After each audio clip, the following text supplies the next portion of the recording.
There's a small purple flower that mosquitoes can't stand, and it might be the real reason your neighbor's tomatoes never get eaten by aphids. Crazy part? The secret to a pest-free garden isn't hiding in a spray bottle. It's already growing in your soil. Stick around, because what I'm about to show you will completely change how you see the plants in your garden. Hey there, garden friend. Welcome back to Earthly Gardening, where we grow smarter, not harder. If you're new here, I'm so glad you found us. This is where we dig into real gardening wisdom that actually works without emptying your wallet. And to my returning viewers, thank you for being part of this community. You folks make every video worth creating. Now, before we get into these incredible companion plants, do me a quick favor. If this video helps you finally win the battle against garden pests, hit that like button so more gardeners can find this information. And if you haven't subscribed yet, tap that button below, because we're building something special here, and I don't want you to miss what's coming next. Alright, let's jump in. Here's something nobody talks about enough. Chemical pesticides don't just kill the bad bugs. They wipe out the good ones too. Plus, they're expensive, potentially harmful, and honestly, they're a band-aid solution. You spray today, pests come back tomorrow. It's exhausting, but here's where it gets interesting. Mother Nature has been running her own pest control system for millions of years, and she does it through companion planting. Certain plants naturally produce compounds, scents, or oils that pests find absolutely unbearable. Even better, many of these plants attract beneficial insects that hunt down the troublemakers for you. So today, we're covering 25 companion plants that act like bodyguards for your garden. These aren't exotic, hard-to-find specimens either.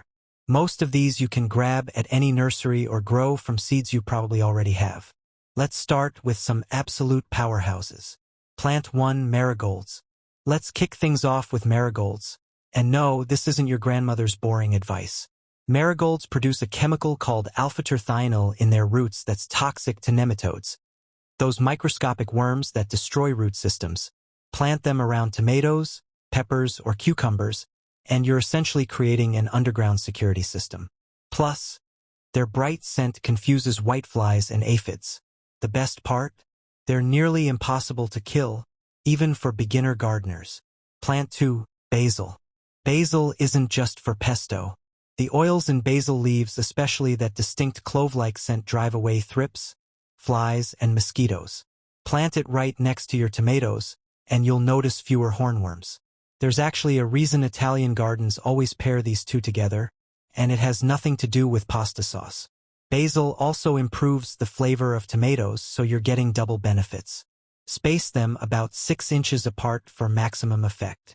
Plant 3, nasturtiums. Now this one's clever. Nasturtiums are what we call trap crops.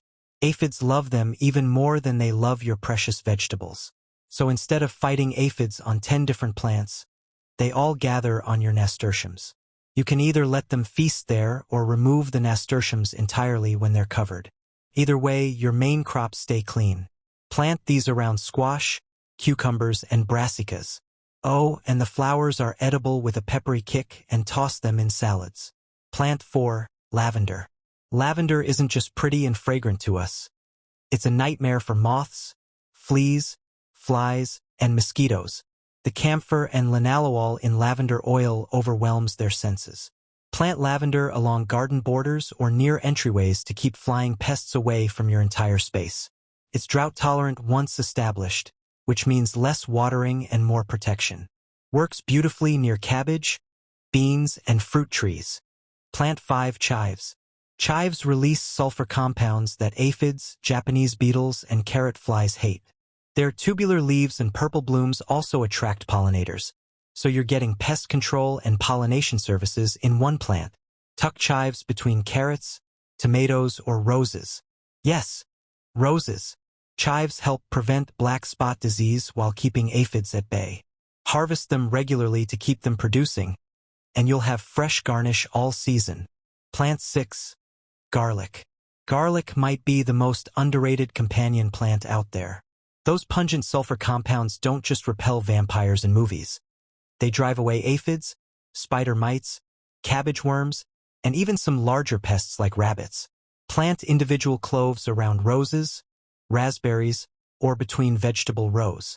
Garlic also has antifungal properties, which helps prevent powdery mildew on neighboring plants. It's basically a multitasking champion. Plant 7. Chrysanthemums. Here's something fascinating. Chrysanthemums produce pyrethrin, the same compound used in many organic insecticides. This stuff paralyzes insects on contact. Plant mums near vegetables to repel roaches, ants, Japanese beetles, ticks, silverfish, and bedbugs. The flowers bloom late summer into fall, giving you extended protection when pests make their final push. Just make sure the deadhead spends blooms to encourage more flowers and more pyrethrin production. Plant 8. Petunias. Petunias might look delicate, but they're fierce when it comes to aphids, tomato hornworms, asparagus beetles, and leafhoppers. Their sticky stems trap small insects, and their scent confuses many others. Plant them in containers near doorways, around vegetable gardens, or as border plants. They're especially good companions for beans, squash, tomatoes, and peppers. Plus, they come in nearly every color imaginable, so your garden looks stunning while staying pest-free. Plant 9. Rosemary. Rosemary's woody scent comes from compounds like camphor and rosmarinic acid, which repel cabbage moths, bean beetles, and carrot flies.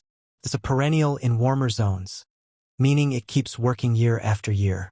Plant it near brassicas like cabbage, broccoli, and kale, or grow it in pots that you can move around strategically. Bonus: fresh rosemary for cooking whenever you need it.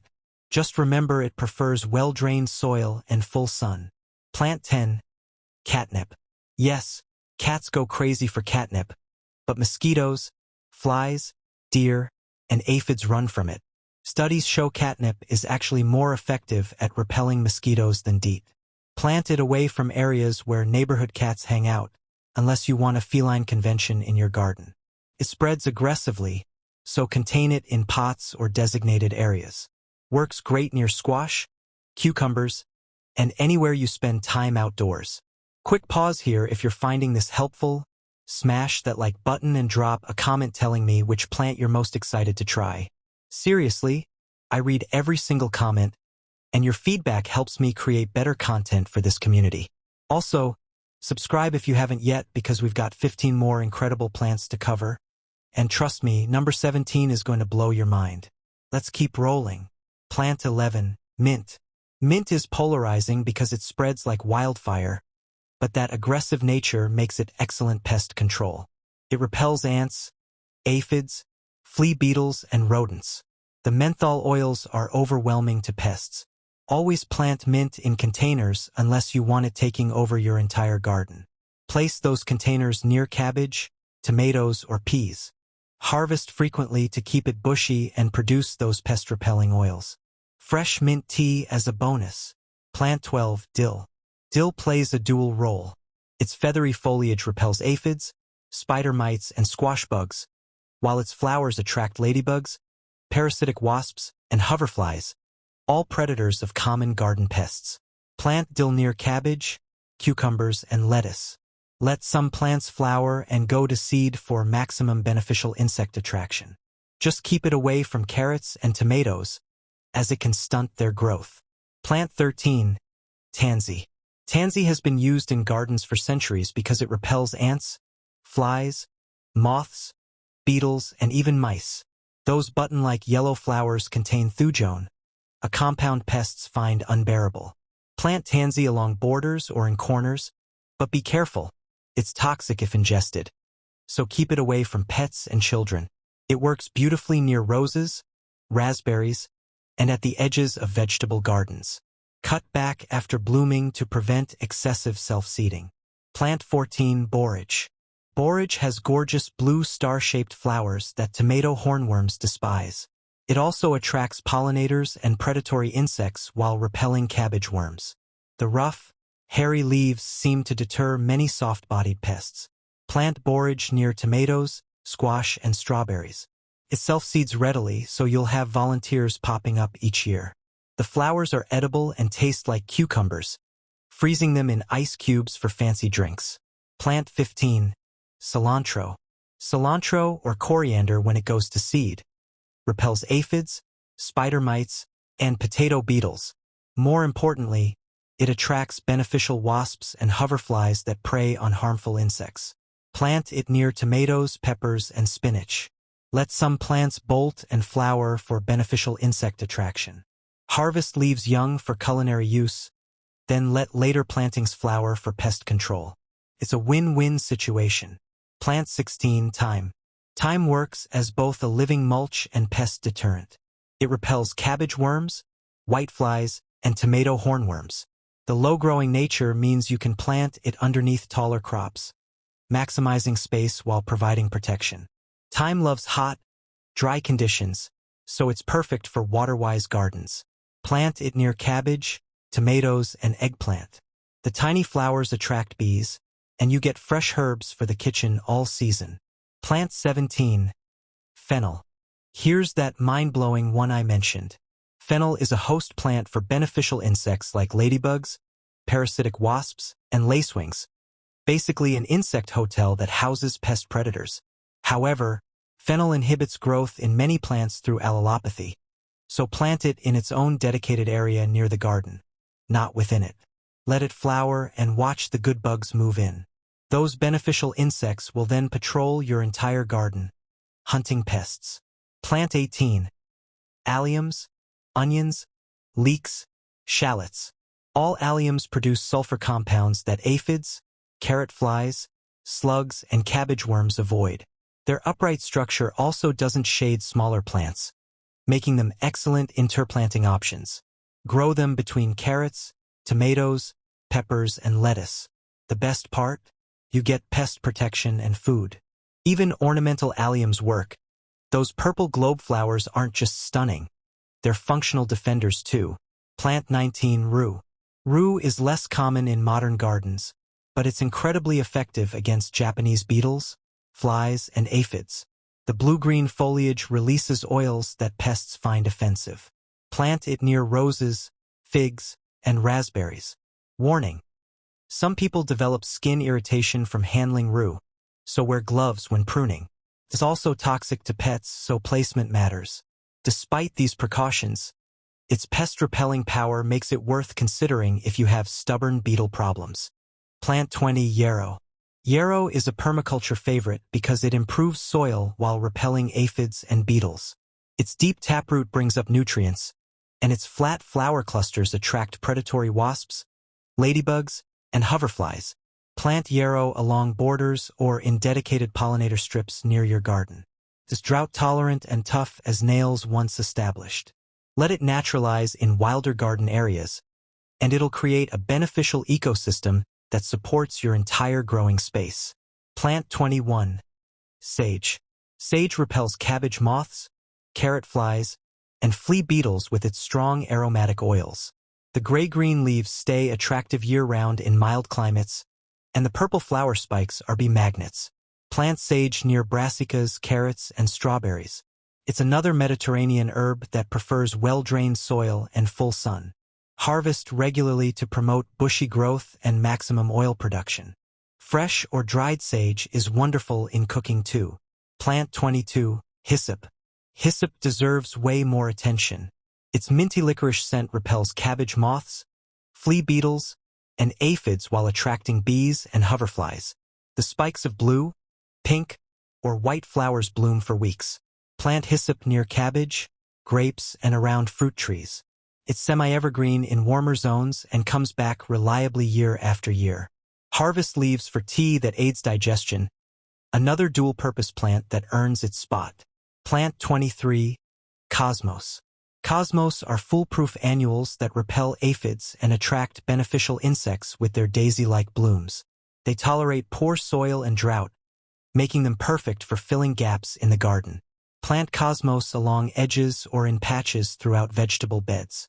They grow tall, so use them on the north side to avoid shading sun-loving crops. Deadhead regularly for continuous blooms and maximum pest-confusing power all season long.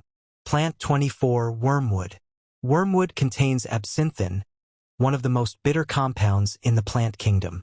This makes it highly effective against moths, fleas, flies, and even larger pests like mice. Plant it away from vegetables because it can inhibit growth in some plants. Use it along property borders, near compost bins, or in ornamental areas. The silvery foliage is beautiful, but handled with care, it can cause skin sensitivity in some people. Plant 25. Sweet alyssum. Let's end with sweet alyssum, a ground cover that produces masses of honey-scented flowers. These attract hoverflies and parasitic wasps that feed on aphids, caterpillars, and other soft-bodied pests. Plant alyssum as a living mulch under tomatoes, peppers, or anywhere you need low-growing pest protection. It reseeds readily and blooms from spring through fall. Plus, the sweet scent makes your entire garden smell amazing. It's the perfect finishing touch to a pest-resistant garden. Now that you know these 25 champions, let's talk about strategy. Don't try to plant all of these at once. That's overwhelming and unnecessary. Start with 3 to 5 that address your specific pest problems. Got aphids? Focus on marigolds, nasturtiums, and chives. Dealing with cabbage worms? Prioritize thyme, sage, and tansy. Second tip: diversity is your friend. Don't plant just one type of companion plant. Mix several throughout your garden to create what's called a polyculture. Pests navigate by scent and sight. When they encounter a confusing mix of smells and textures, they often move on to easier targets. Third, timing matters. Plant your companions when you plant your main crops, not after pests arrive. You're building a defense system, not calling in reinforcements during battle. Get them established early so their pest-repelling compounds are already working. Fourth, remember that companion planting isn't magic. It significantly reduces pest pressure, but you'll still need to monitor your garden. Check plants regularly, remove heavily infested leaves, and handpick larger pests. Companion plants make these tasks much easier, not unnecessary. Finally, be patient. Many of these plants need time to establish and produce the compounds that repel pests. Your first year might show moderate results, but by year 2 or 3, as these plants mature and reseed, you'll notice a dramatic difference in pest pressure. And there you have it, 25 companion plants that turn your garden into a pest-resistant paradise without spending a fortune on chemicals. The beauty of this approach is that you're working with nature, not against it. Your garden becomes healthier, more diverse, and more resilient with each season. I want to hear from you. Which of these plants are you already using? Which ones surprised you? Drop your thoughts in the comments below because I genuinely love hearing about what's working in your garden. Your experiences help other viewers too. If this video saved you from another season of pest frustration, hit that like button and share it with a fellow gardener who needs this information. And if you're not subscribed yet, what are you waiting for? We're building a community of gardeners who grow smarter, save money, and actually enjoy the process. Next week, we're diving into companion planting combinations, which plants work best together and why. You won't want to miss that. Until then, get outside, get your hands dirty, and remember, the best gardens aren't perfect, they're just loved. Happy gardening, friends!